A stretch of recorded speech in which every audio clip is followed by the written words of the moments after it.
Welcome, everyone. Вітаю вас. My name is Anastasia Baczynskyj, and it is an honor to welcome you to St. Volodymyr Institute's presentation, War in Ukraine, an Anthropological Perspective. Indigenous peoples always acknowledge the land at the start of their gatherings, ceremonies, and events.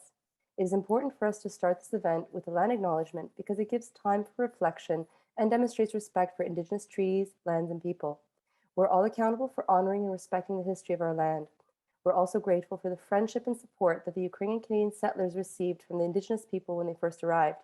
They continue to help Ukrainians today by contributing financially to help Ukraine in its current battle against invaders, and also by raising awareness about the importance of respecting a shared past, specifically by wearing the kokum scarves, a symbol of humanity and resilience. Ми б хотіли почати з визнання того, що земля, з якої транслюється ця подія, Торонто, є традиційною територією багатьох націй, включаючи Місисаги з Кредиту, Анашинабеги, Чепева, Гауденюшоні та народи Вендат. І тепер є домом багатьох різноманітних корінних народів. Ми також визнаємо то, що Торонто підпадає під дію договору 13-го з Місисагами з Кредиту. Заохочуємо вас дізнати більше про землю, на якій ви знаходитеся. We are dedicating this evening to our Ukrainian heroes, the people of Ukraine who have had to pick up arms to protect their homes. May they soar above the horrors of destruction and continue to create beauty. Слава Україні! Ця подія буде проводитися переважно англійською мовою. There are a few technical items to bring to your attention before we get started. Please keep your audio muted. You're welcome to keep your video on if you like. However, muting your microphones will allow us to better focus on Dr. Buyskykh and Dr. Polek and their comments. There will be an opportunity to engage with the panelists via chat, and there will be a time when we'll invite you to place questions into the chat, but that will be at the end. So please, you'll be asked to do that. So when that time comes, please put your questions into the chat. The chat feature is at the bottom of your screen. If you hover your mouse along the bottom of the screen, you should see a chat icon appear. It is the second from the left. Please type your questions in Ukrainian or English. We will monitor the chat box and we will try to answer as many questions as we possibly can within the time frame that we've been allotted. And please note that this presentation is being recorded. Now, allow me to tell you a bit about St. Volodymyr Institute, or as we know it, SVI. In March, the SVI Board of Directors unanimously voted to change the name to St. Volodymyr Institute. It will take some time to make this change. We ask for your patience in this transition because many of us used to call it a different name for many, many years.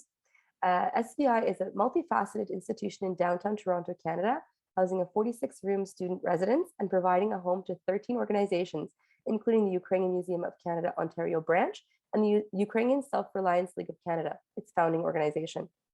SVI is also a public cultural and educational center with a theater, library, and event space, and it is a community hub offering cultural programming, Ukrainian language lessons, and social events. Cultural programming is the key to SVI's vision, mission, history, and legacy.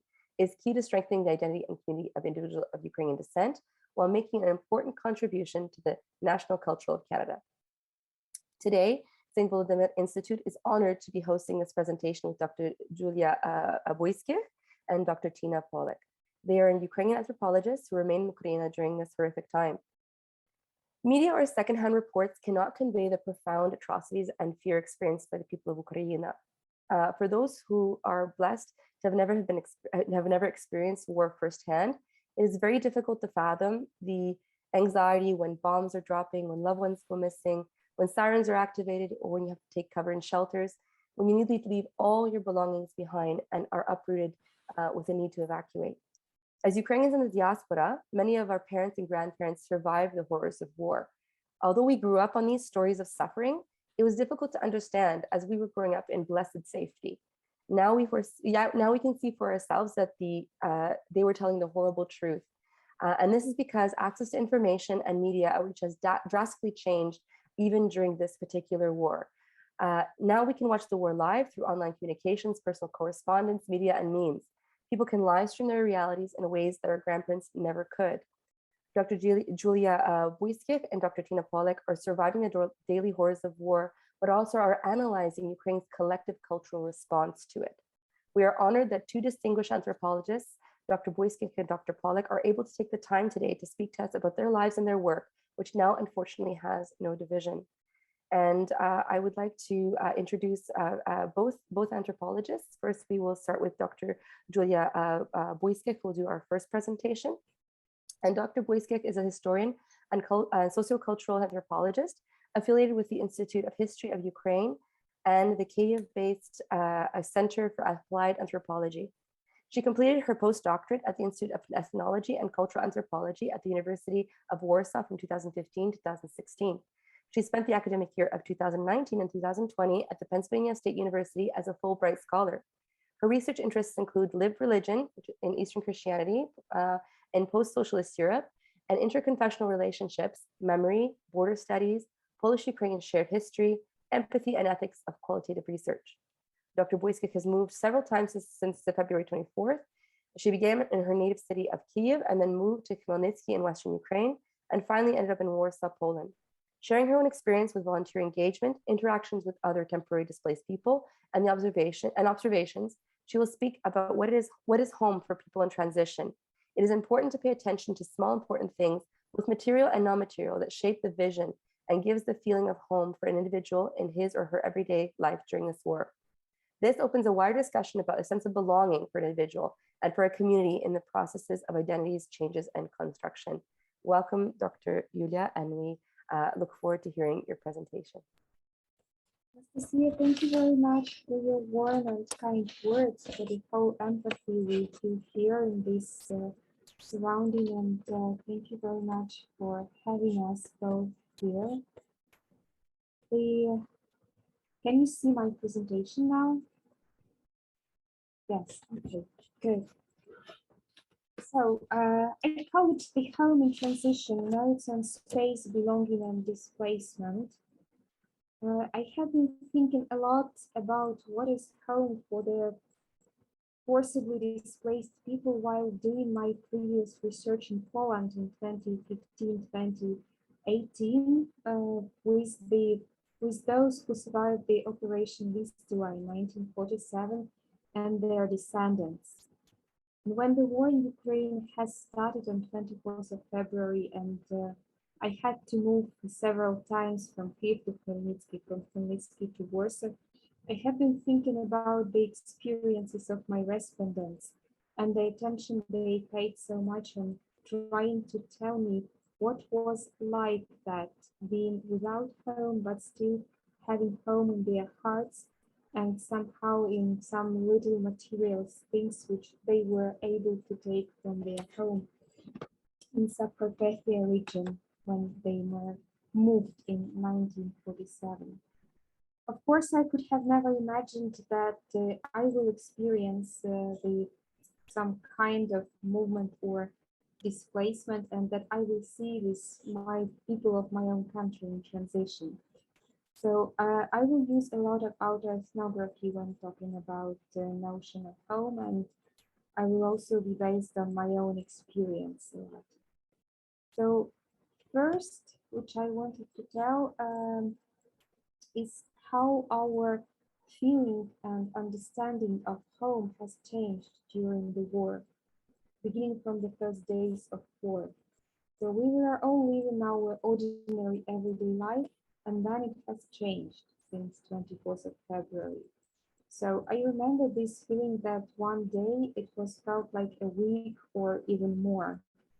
And there were so many things which filled in that one day, and then second day, and then third day, that sometimes it was even difficult to remember everything that was happening during that days, because they were thick with news and thick with people and renewing contacts. But also this being at home was different, because the very space of home of Kyiv flat has become different. Because, for example, many of my friends, including me and my mother as well, we are changing the home space, like building home fortress, in order to ensure some kind of safety, because people were anxiously reading news and anxiously reading also some tips and some advices how to change home space, how to ensure safety windows, and that was the casual situation of the first several days of war. Uh, Also, this being at home and this shaping every day in the first week, first 10 days in Kyiv was the constant feeling of waiting because many people, including myself, naively were thinking that the war will end in several days, like that. I mean, that the world will react and that the war will end soon. Well, I know that it was very naive, but still, I had this feeling that the world won't let it happen. But unfortunately, it went. So the waiting for news, waiting for some reaction, waiting for the other people. Where are they? So that is my second notion about what shapes the home, and every day it's about caring and staying connected. So many people were waiting for the response of their beloved ones, the relatives and friends and colleagues, and many other people whom we normally don't communicate in our ordinary life before the war. But from my experience, so many different contexts came on the surface just because people were so anxious about each other and they wanted to stay connected. That was one of the feelings that like I'm grounded. When I'm connected with other people, I'm grounded. I'm almost safe. Also, the other thing which was characteristic for home, it was maintaining some routine strategies of survival. Food supplies, adjusting home space for war, ensuring some safety.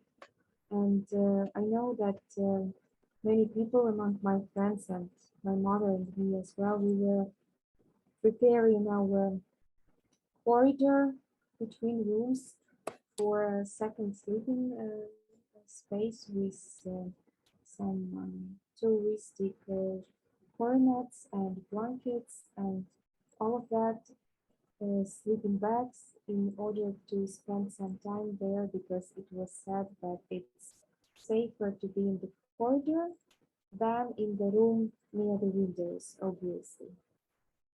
And the home became the space where people were at least for some time feeling more safe than on the street during the sirens.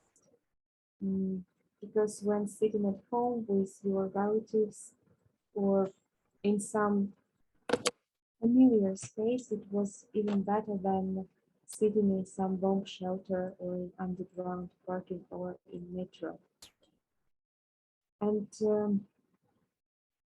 when people were coping with fear and with other big feelings like feeling of being useless, feeling of not doing more, feeling of just sitting and reading news, and that's all. The huge level of solidarity came. At first, what I personally observed, it was female solidarity because our neighbors, mainly women, were coming to the other neighbors and asking whether they need help. Like my mother was coming, I was coming, the other women in our block, many-story apartment building were just coming and asking whether there are any people who need help. And these were mostly women. And I remember the old ladies living again in our block and the way how almost immediately people were organizing help for them and helping those old ladies to adjust their home space for war as well. And that that all came to developing gratitude to each other and to the fact that we were alive despite all the difficult circumstances. I will show you several pictures now. These are our windows. This is my mother's kitchen. and this is paper sticks which we put on the windows, because my mother remembered that during the Second World War, when my great-grandmother and little grandmother were in Kyiv during Nazi occupation, they were putting these paper sticks on windows. That were the stories my mother grew up, and she just remembered that in the first day of war that we did this. Also, this is the second room where we slept with my mother, and we barricaded it with books. It's not seen here, but also with blankets and pillows. But this is the picture a friend of mine sent to me. She barricaded her window with books.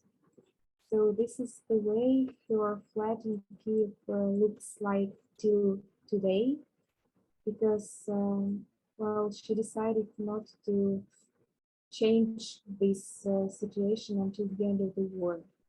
And today, when I called her asking how is she, because today the 4 Russian missiles hit Kyiv and they just targeted the left bank area where my mother lives and where a friend of mine lives with this barricaded window. And luckily they are okay, they are safe, but the missiles targeted the railway station in the left bank of Kyiv, not far from them actually. So, and my friend told me, well, you see, I still have books barricaded my windows in all my flat. So I will keep them until the war is over. And this is the way how her home space looks like these days in the 24th of February. And it's not only the single example. And people are getting used to that because my mother is still living with these windows. A friend of mine is still living with these windows, and many people just have got used to the barricaded windows and some things in the corridor, just in sake if something will happen, they would feel safer in the corridor, not near the windows. Okay, also, it was very important to me that there was a long curfew during the first month of war, and I spent in Kyiv actually this period, 24th of February, 4th of March. This year, it was said that it's better to switch off the light. So we were sitting in dark with candles, and that was the way how the neighboring house looked like, with only two light windows, the house in front of us. So they were evenings in dark, but again, there was a lot of compassion and a lot of solidarity in these evenings because neighbors were coming to each other and asking, how are you? And this question, how are you, was and still remains the main question among all of us, I think. No matter where we are, how far we are from Ukraine, from home these days, but the question, how are you, is the most important. And for me, and I know that for many others as well, this question is very much connected with home. And until you have those whom to ask how you are, як ти, then you have hope. These are the pictures from the day when I left Kyiv, which was 4th March. There was a huge exodus on the railway station, and there was an evacuation train to Khmelnytskyi in western Ukraine. And that was a very long journey. And while being in this train and communicating with women, because there were mainly women with children in this train, I noticed that many of those women, they were taking something that will remind them home in their displacement, because of course people were not allowed to take a lot of things, just small backpack or a small bag, and that's all, because there was a choice whether to take a dog or a cat or to take a bag, and obviously people were taking their pets with them. And in many situations, I saw that people were leaving big suitcases on the platform. So what people were usually taking with them that will remind them home in their unexpected exile, there were pictures of their relatives. There were some icons. There were some small things that will remind them relatives, like husband's clockwatch, or husband's picture, or mother's picture, or some mother's ring, or whatever.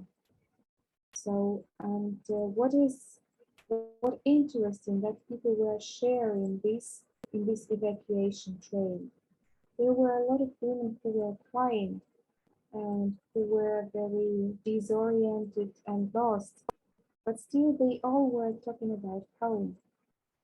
At least in my carriage where I was personally, I noticed that perhaps none who would say that she wants to go abroad or she wants to go somewhere. It all was very forcible and very unexpected.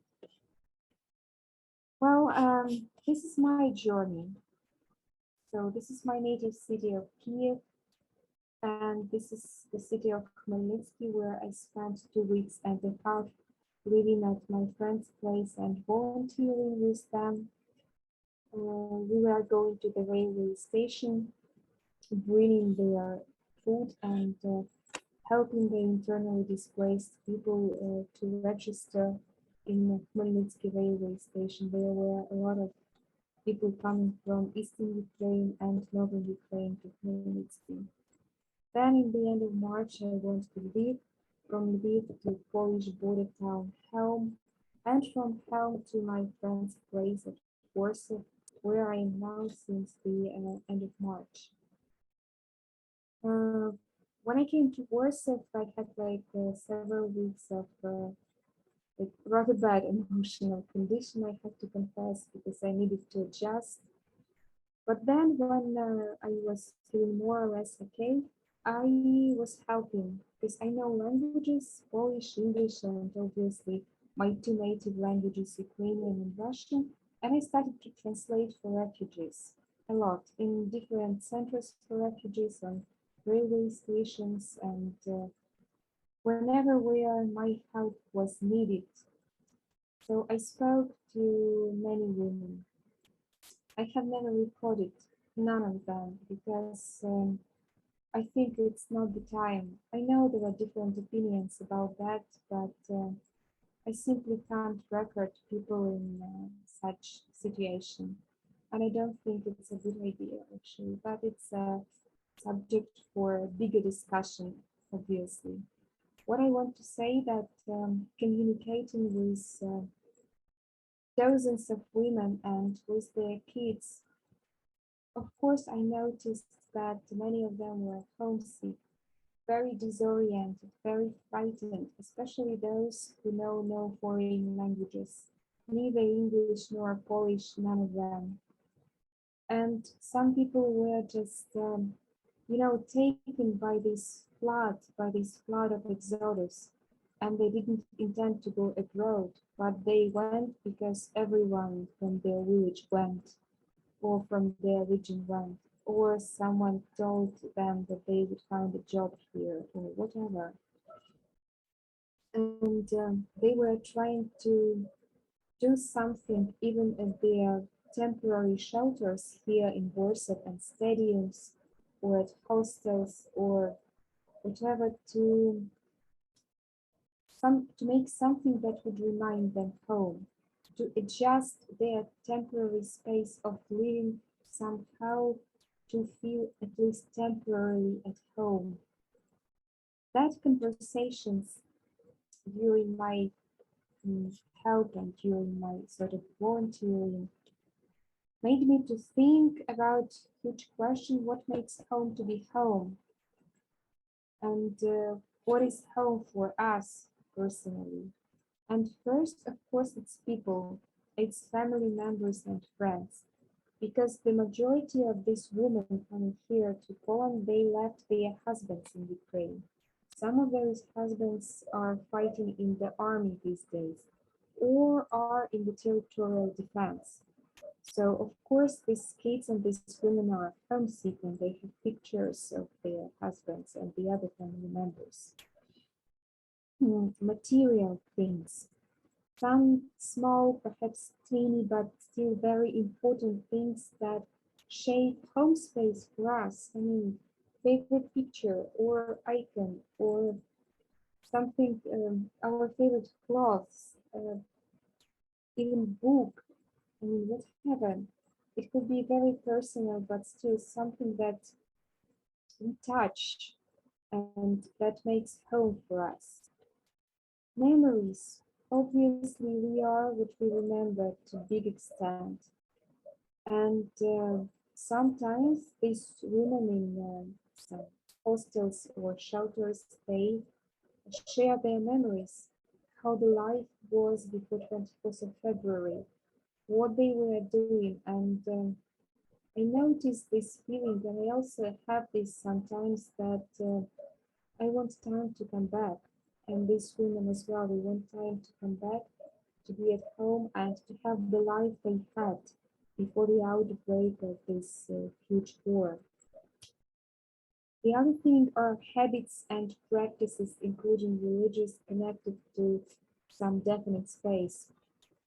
Because when people come to unknown place, and especially when they don't know language, it's very difficult to adjust. And they also lose their habits, like, I mean, doing yoga every day in the morning, or whatever, jogging, or doing some small rituals which are connected to the flat or to the house they left. As one woman told me that she can't find anything in this hostel despite she has one small bed and one bed and the other bed where her daughter sleeps. She can't find anything because she got used to her home space and the way how she had her things put in home, like the definite places for definite things. Also, religious practices, which is a huge topic for me because I got used to study religion. And during the Easter here, Orthodox and Greek Catholic Easter, uh, I was observing almost 1,000 of people coming to Greek Catholic Church in Warsaw, and the way how people needed to be around the other Ukrainians. Not necessarily Greek Catholics, not necessarily Orthodox. There were even some atheists in this queue, as they have told me, but they all were bringing Buyskykh, this Easter Ukrainian bread, and these Easter buckets with eggs and baskets, just to go to church, as it was habitual practice in Ukraine before the war. The other important things that makes home to be home is a landscape where you belong to. Here in Warsaw, I got to know one woman from Kyiv who told me that she was looking for some places in Warsaw that will remind her Kyiv. Well, it's sort of difficult because it's a completely different landscape, but there is a river, there are bridges. And that woman was coming to the river Wisla from her hostel just to imagine that she's not far from the river. And well, that was her sort of finding a piece of landscape to belong to and to feel almost like at home. She's with her two kids here. Also, food tastes and habits. And it's very important because food is different and some dishes are some cuisine is different. And people got used to one thing and now they are in different space. So they miss some things at home and they miss, women miss the possibility to cook at their oven and at their kitchen space. I also heard this and yeah, that was that was very sad actually for me. This is one of the spaces where I was helping and translating. This is a big shelter for Ukrainian refugees in Anastasia, one of the Warsaw so-called sleeping areas. There is less and less people here because many people are coming home and they are coming back to Ukraine.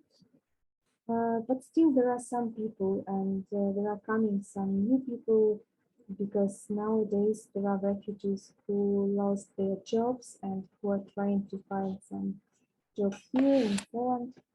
So they are also living in these temporary places. But even in these temporary places, people were trying to do something in order to make this place to be a little bit home just for some time.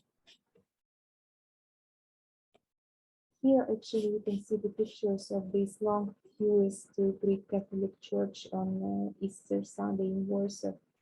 It was two sides of street completely overcrowded with people. And I was standing there as well and speaking to many people. And well, even in my piece of street, there were people from different regions of Ukraine and not necessarily even religious people. They just wanted to feel something like home. That's why they came there. Also, final points almost. Thinking about this home in transition, I was thinking about just some further research because for now it's just my observation and autoethnographic thoughts and just trying to cope with the reality. But I'm thinking about the view of home as both one or more place of social setting and special social relationships with it. Because people who are in transition, they are trying to organize home the way where the places where they live now. And they are trying to do this home somehow, if not similar, but somehow alike to the place they lived before the war. It's important to acknowledge. Also, how home is understood, felt, and enacted by those who are in transition. So, I mean, even such issues, well, how do people feel? How they sleep? Where do they sleep? How do they smell? And how do they embody actually this new place? How they adjust? Will they call this place home? Will they call it I'm going home, я иду додому, when they are speaking about this temporary shelter or not? Uncertainty of homecoming. Many people are coming back. Thousands, dozens, and even hundreds of thousands of people are coming back to Ukraine. But some of them still stay in transition because they may come to Western Ukraine, but not to come back to Kryvyi Rih or Kharkiv. And they can't obviously come back to Kherson or Mykolaiv these days. Or not even talking about Mariupol. So when they are saying, I'm going home, they're saying about all Ukraine, but still they may stay in Western Ukraine and they're still in transition. So what is home for them? And what does a focus on home indicate about migrants or refugees or internally displaced people integration, their belonging and their negotiation of ethnic, cultural, and religious boundaries? Because when we are crossing the administrative state border, we face multiple boundaries. No matter how hospitable people are in Poland, how open and how warm they are with all their help, still people coming from Ukraine are experiencing some boundaries starting from language issues. And how do we overcome this? These all are questions for big discussion for me. But in the very end, I will share with you my some personal things. These are actually things which constitute home for me in my transition, because that was everything I could take from my home flat with me. There are pictures of my family, my grandmother, my dad, and my grandmother and dad, my mother, and this little me with my parents. Now only my mother is alive and she's in Kyiv, so these pictures are very dear for me. This is my father's clock watch. This is the angel my grandmother gave for me a few years ago. And this is a little stone from Dnieper River in Kyiv, from one of my pre-war walks. And this is very symbolic for me that, well, I took this little stone with me. And this is my grandmother's scarf, chustka, which she gave for me before her death in December. So I took these things for me. They are few, but they constitute sense of home for me. And this is very important. So coming to an end with all these final points for thinking, discussion, and putting questions, I also want to show you the video on the song of Ukrainian band Buyskykh, "У мене немає дому," I don't have a home. They made a clip with the documentary shooted on the huge exodus from Kyiv Central Railway Station. So please show now this clip. Thank you.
Pay your attention that these numbers were increasing.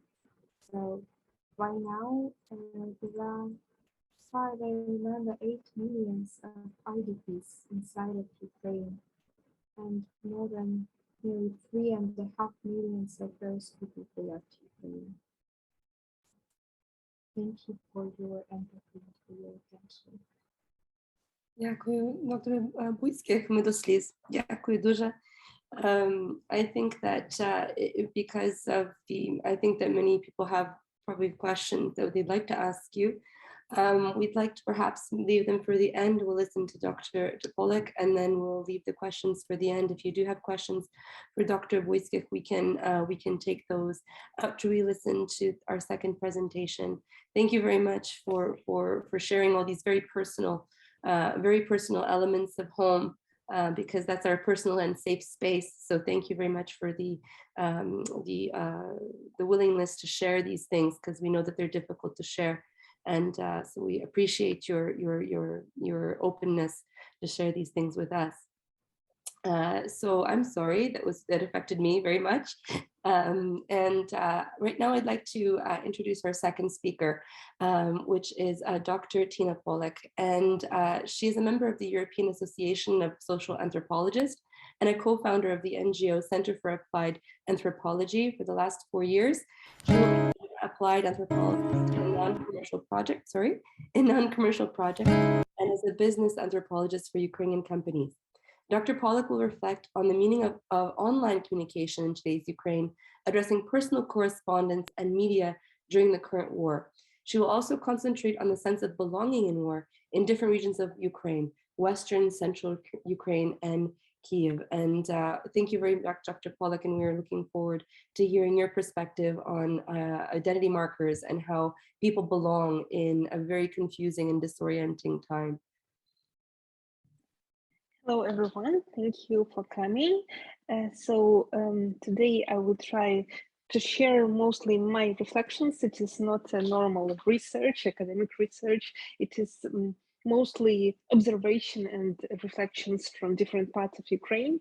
I will try to use my personal experience of my close people, and surely experience of those people I had a chance to observe here. I will try to think a little bit about the sense of belonging to war in Ukraine, how that sense is constructed, how it shows itself, and how people feel it actually. Here will be more questions than answers, and maybe we could discuss later about this sense of belonging, because this topic is not easy.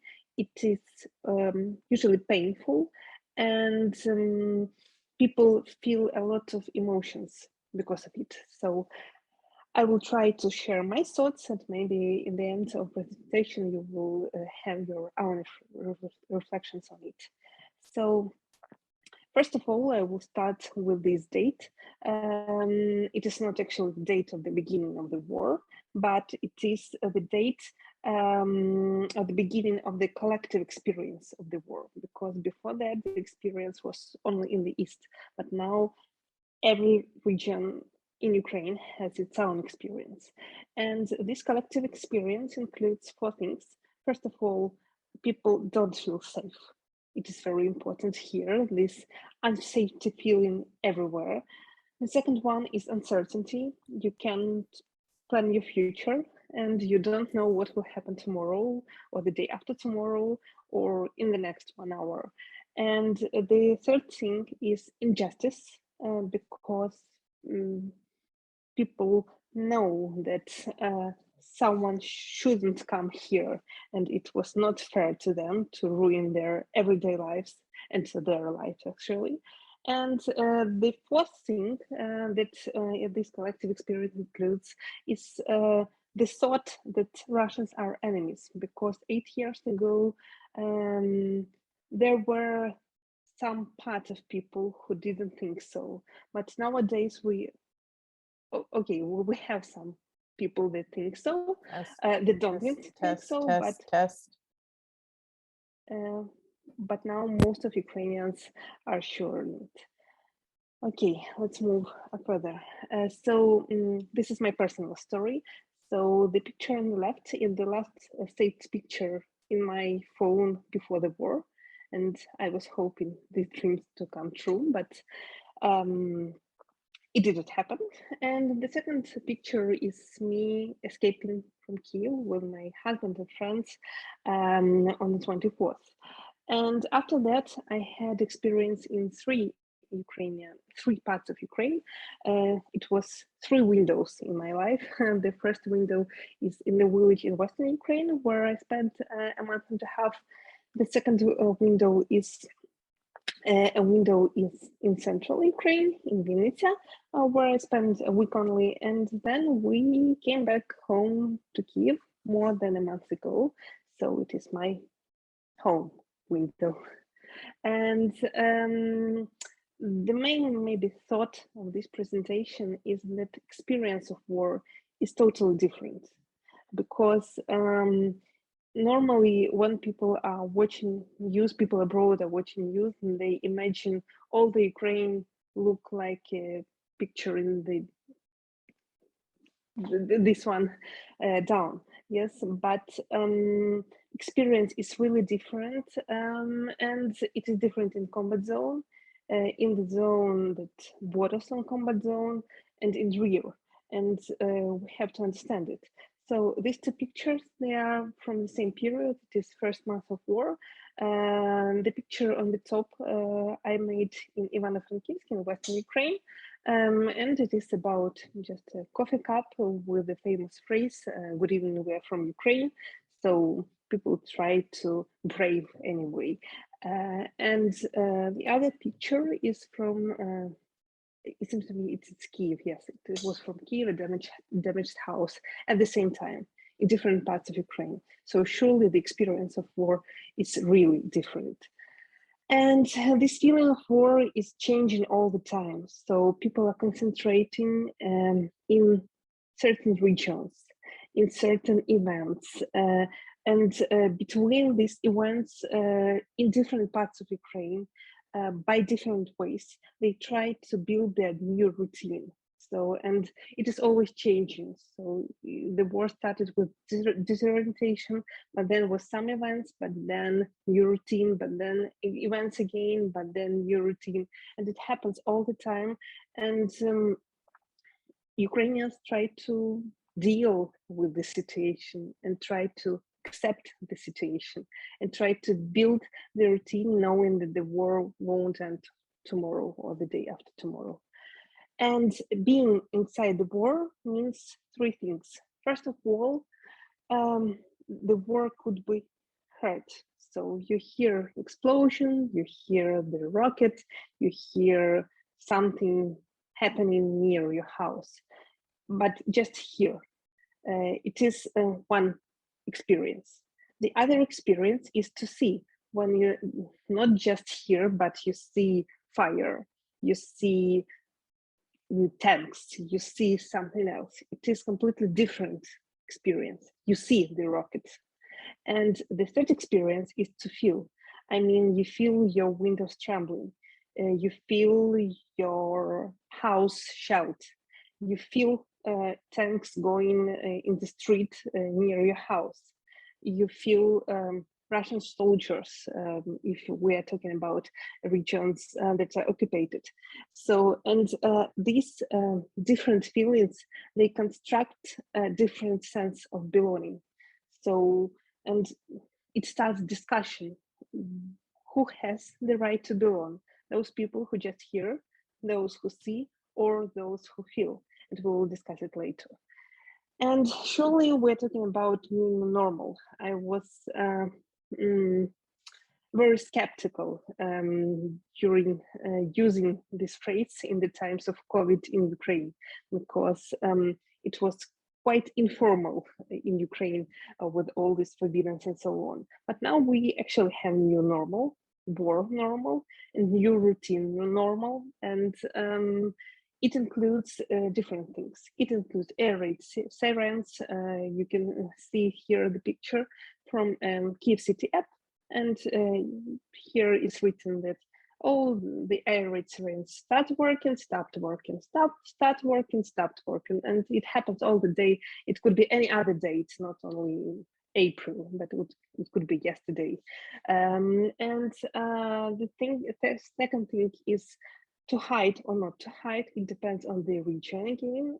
Are you in the rear or are you in a combat zone? And people's behavior really include this factor of the geography. The third thing is a common thing. It is curfew. So we all, in every Ukrainian city or village, we have curfew. So you have to be at home till 10 or 11, it depends on time and it depends on the city. And we have alcohol selling limitations. So in different cities, different rules, but still, we all use only short-term planning. We can plan the next year, actually. And new routine that includes food and where do you buy any type of food. So in one supermarket, you can find one thing, in the other things, and so on. Transport, because it changed a lot, so not so much transport around the cities, and the schedule also changed. So problems with gasoline for the during the next 3 weeks or more. And so online school, and thank you COVID for that, because it just Ukraine after these 3 weeks of war, so Ukrainians started to study online and to work online, who had this opportunity and who had work actually. And the experience of war, it is not only about hearing, seeing, and feeling. It is also about creating your own experience when you are in rear. So these slides are about rear mostly. So people don't do that because they want to feel the experience of war. They just do it because they are inside the situation, and they do some things feeling that the war is everywhere. For example, rumors that are still really widespread, and there were so much rumors at the beginning of war.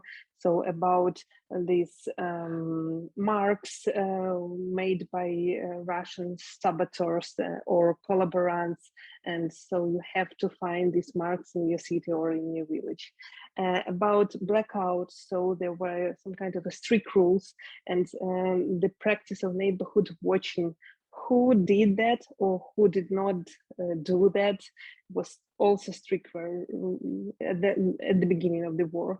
The third thing is grassroots blog posts. There were so many blog posts in every village now.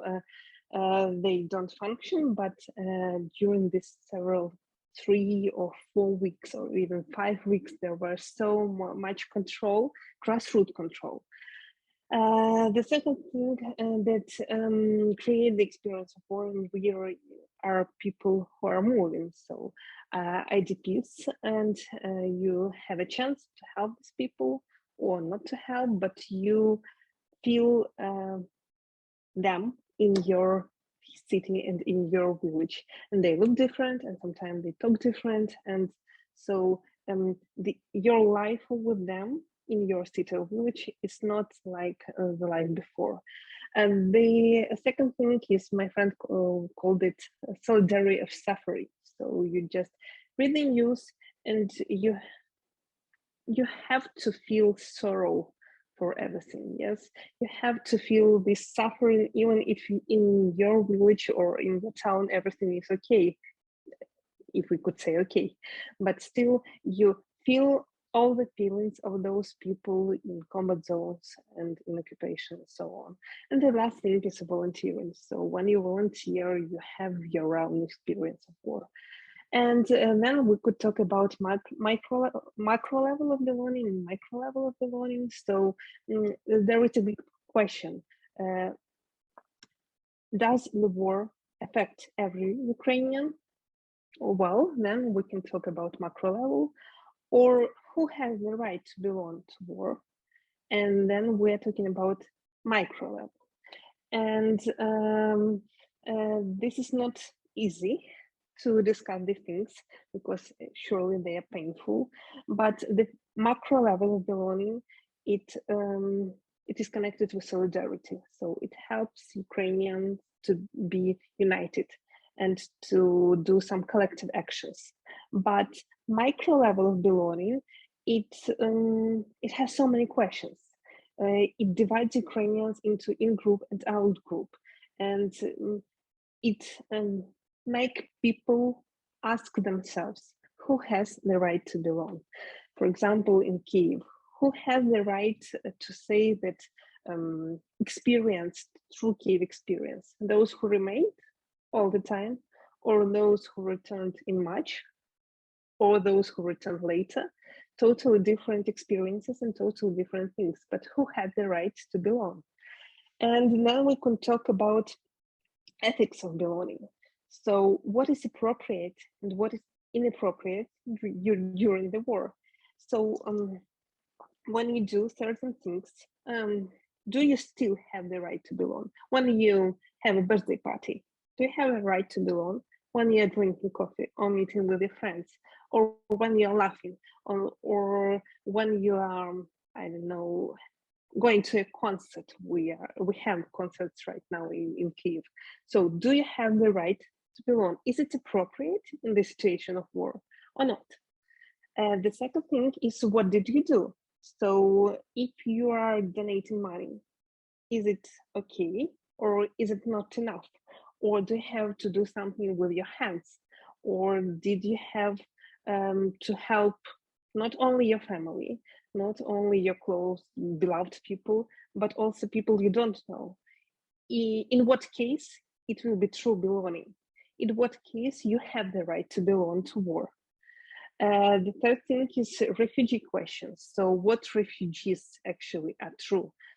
Those who are escaping from combat zones, or those who do some kind of a preventive migration, people from Western Ukraine who are in Poland right now.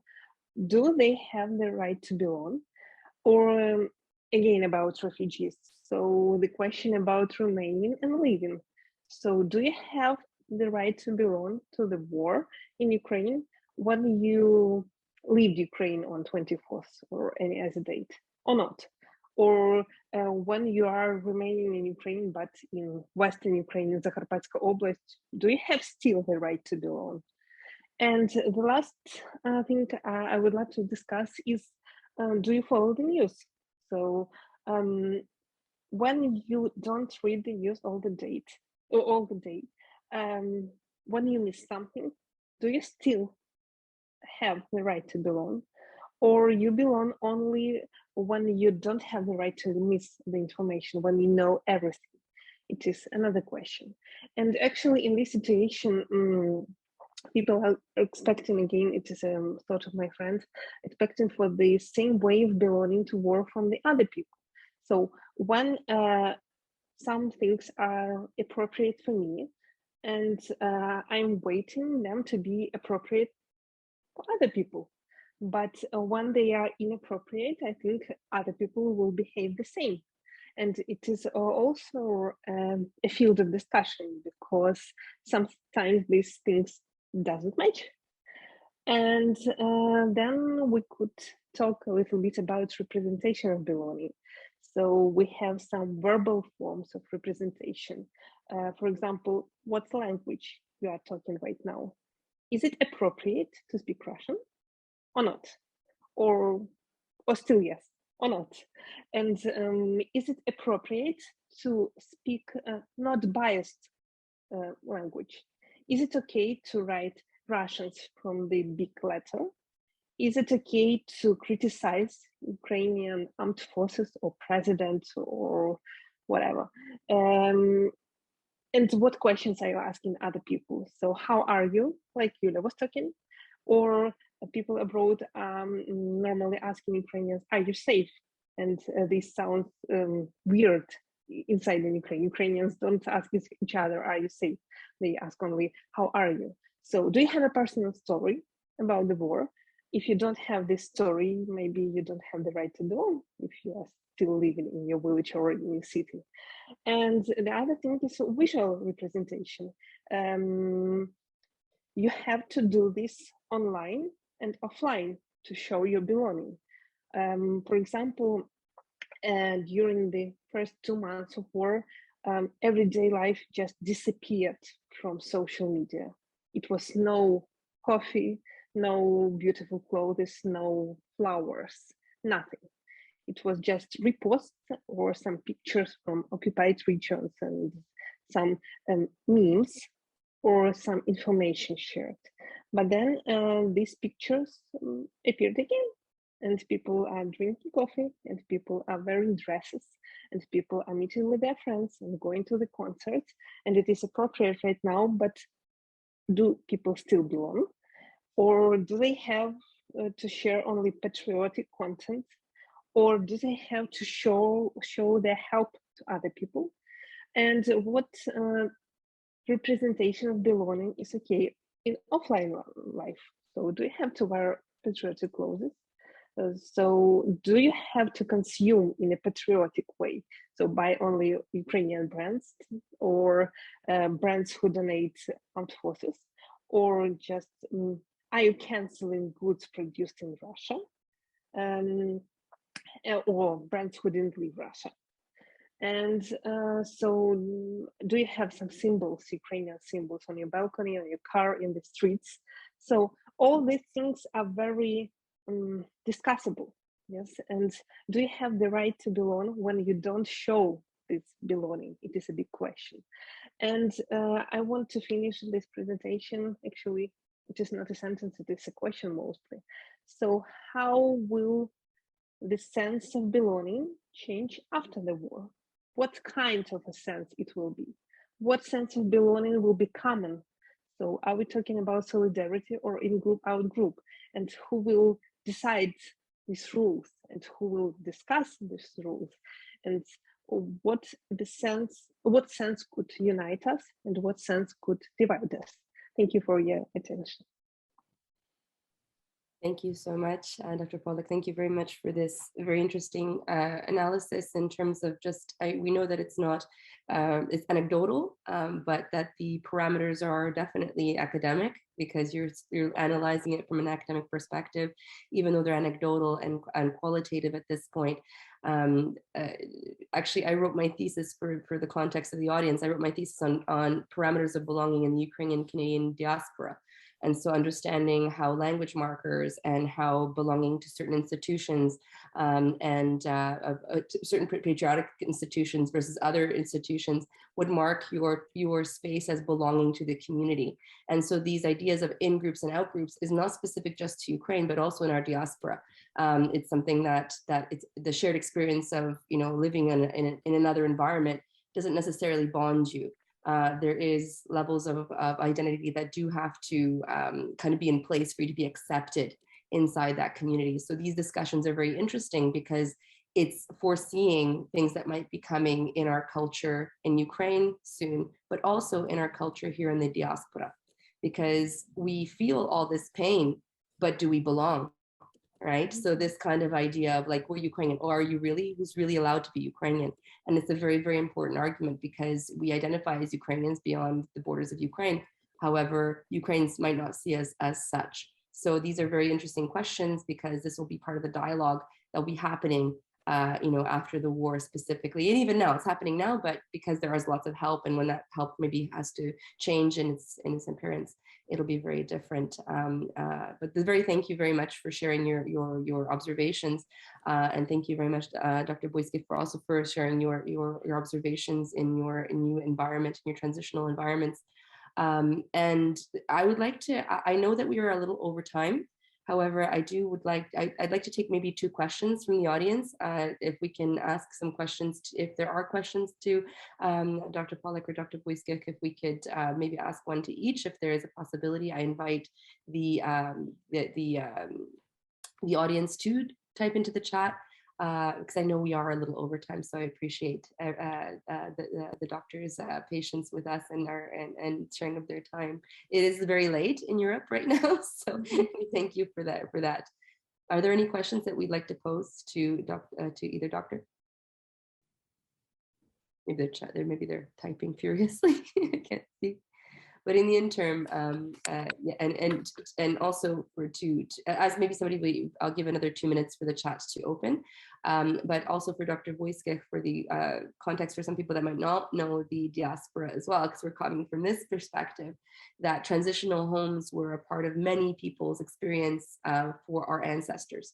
So the people that came after the First World War, the people that came after the Second World War, many of us grew up on those stories. Right, and so that transitional home of what they brought it was usually an icona if they could get one. If it was the idea of living in displaced persons camp in Europe for long periods of time and organizing organizations in Europe, then transporting them to Canada or abroad. These idea of transitional homes and creating community in transitional homes is not a new thing for us as a Hromada beyond the borders of Ukraine, because we grew up in that environment and understanding those connections. So for people in Ukraine, this might be maybe a new experience because of the fact that their ancestors didn't go through that process, particularly perhaps, but in our case, many of them did. So we have that interesting connection. Oh, I do see a question in the chat, so I thought it was going to be a couple minutes to ask the question. So this question is from Katya Bryan. I live in Canada and I feel very connected to this war. It was me who felt extremely visibly emotional during the video. I am struggling to understand having the right to be a part of the war. So again, about identity belonging. My father and his parents came to Canada when he was very small during the Holodomor. Do I have the right to feel connected to this war? Because I feel like I truly do. And so this, I guess, this question is to both doctors. Katya, I sympathize. So I don't think you're the only one that feels this way. So yes, absolutely. Maybe this question don't have really an answer from us and from you, from Yulia. Yes, because things I was talking about, it is mostly start of the discussion. Yes, I don't have answers to these questions because they really bother myself. Yes, and I'm thinking also about this right. Do I have the right to belong, not being in combat zones? Yes, being in Western Ukraine during the hardest period and so on. So I think it is just to think about and to start this thinking and to start to communicate with each other about these feelings. And I think the good start is just discussing this between your relatives, between your friends, or with people in Ukraine and outside Ukraine, and then we could find some common language here in this feeling. Absolutely. I also would only add that that people in Ukraine are very injured psychologically these days, obviously, and this being in pain and being in constant anxiety, it doesn't help. So sometimes it gives a lot of empathy, the bigger empathy people could ever felt and could ever experience, this solidarity. But sometimes it also gives people, you know, these sharp comments, and this painful situation is making people not empathic actually, because they think that their painful experience, especially when people have lost their belongings, their house, their relatives, and they think that they belong more than those who didn't lost this everything, you know. I even saw this between different displaced women here in Warsaw, because some, they were coming, I mean, without anything, only with a kit, even without some international IDs or whatever, because they didn't have time because their house was burning. The others were coming with their backpacks and some things. So it's very sharp. I just hope that when the time will pass, there will be a right time to talk about it, and you know, to smooth all this well, sharp situation really. Identity is very, very personal, and that's why it is very painful, because you feel these things and then people tell you that you don't have the right to feel these things. And so that's why it becomes such a painful discussion. Identity is like a layer cake. You can have many of them, and you can have many places of belonging. And in terms of the discussion of who has the right to belong to that community versus not to belong to that experience, is very personal. And it is going to be a very painful discussion. I think when this war ends, I think it's going to be a very painful discussion. However, I think that we can all agree that there was massive trauma to the country as a whole, and I don't think that that experience escapes anybody that that had that experience.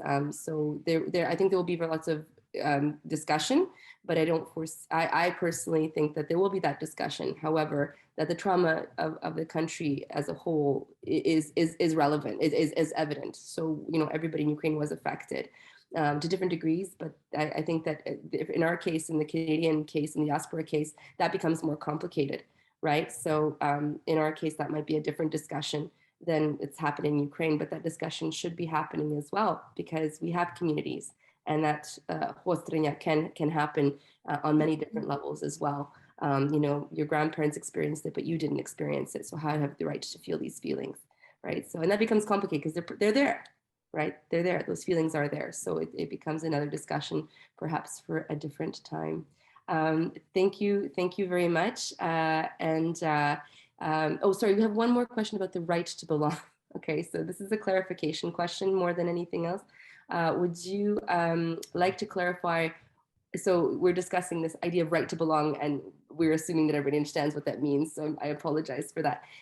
Can you clarify what you mean by the right to belong to a community? Because I think that needs clarification. I mean this collective feeling of belonging mostly. So when I'm talking about the right, it is actually not about personal things, but about this collective vision of the belonging. So what will be appropriate in Ukraine after the war, or even right now, as you were talking about it.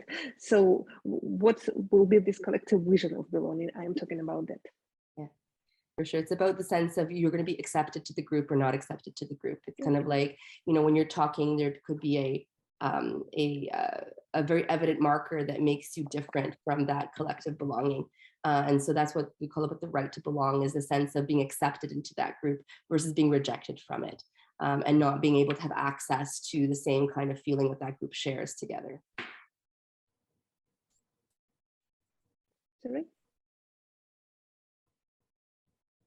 Anastasia disappeared. Yeah.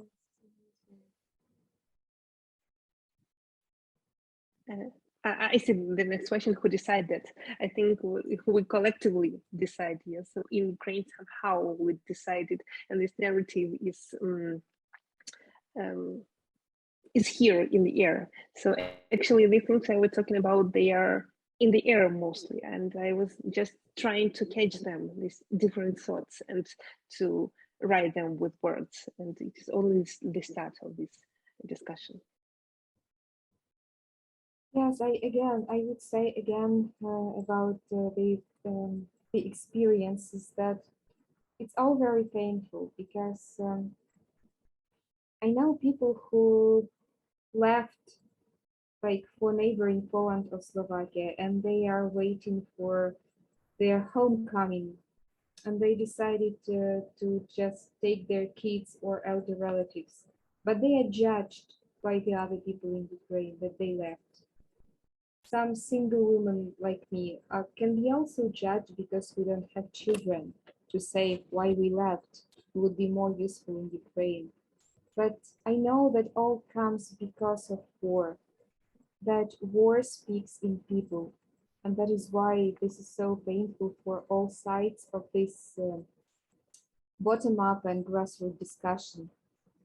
So I'm sure that when the war will be over, there will be another painful period, but still we will, at least we'll be physically safe, to discuss these things. But it's very important, as Tina says, to notice this and to observe this and to speak about this, because now we need more empathy and less harm to each other.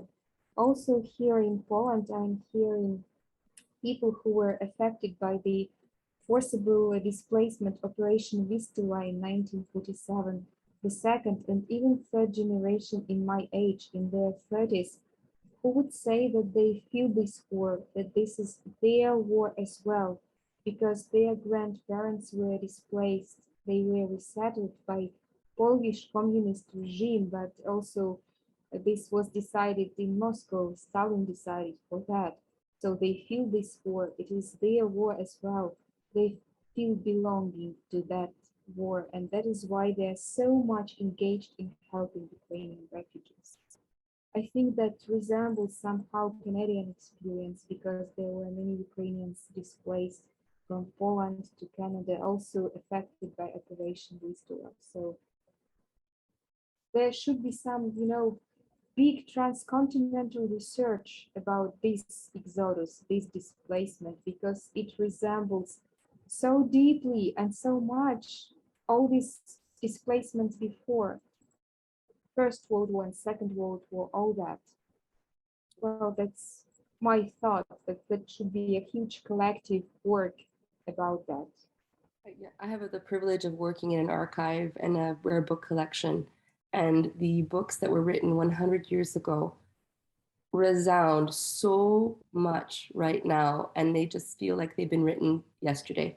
Just the same feelings, the same idea of the displacement of peoples, the stealing of people, that all these concepts are just as relevant today as they were 100 years ago, because it seems like it's almost like a cyclical experience for us, and it's a very interesting just to compare them, to see how similar they are to things that are happening today.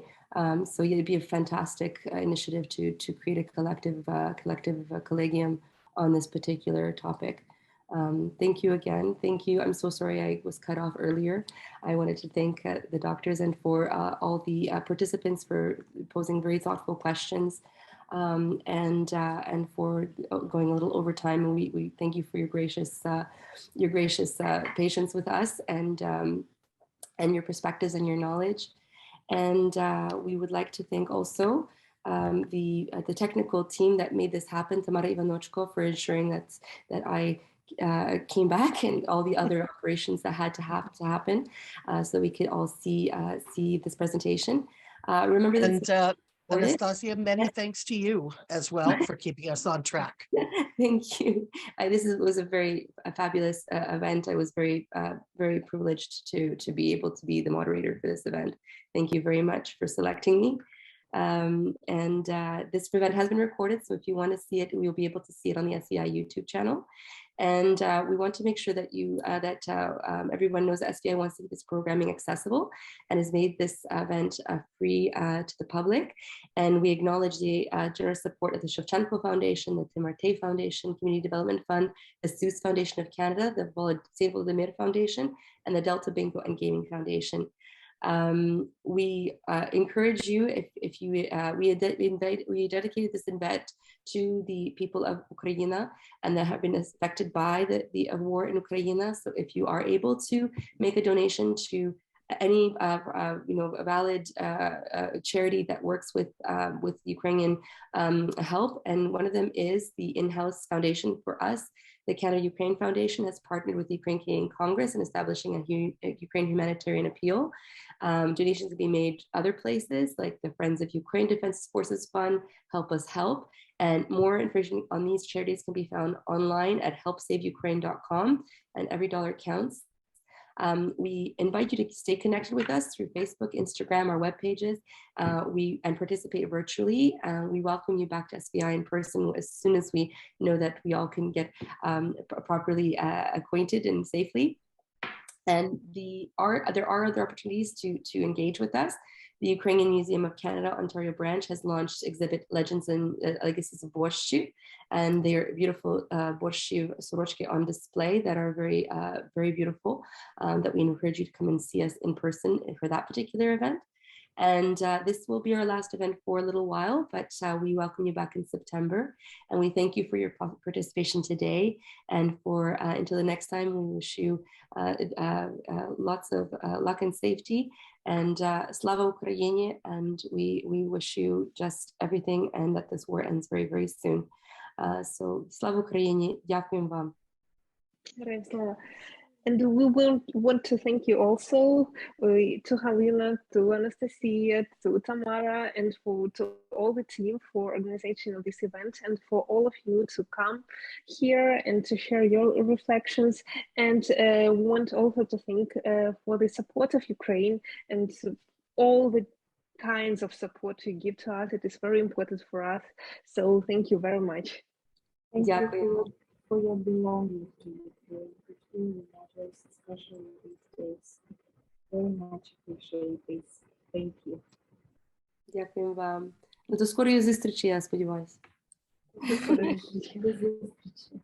Дякуємо всім. Thank you, everyone. Have a very nice evening, and we hope to see you very soon. Дякуємо всім.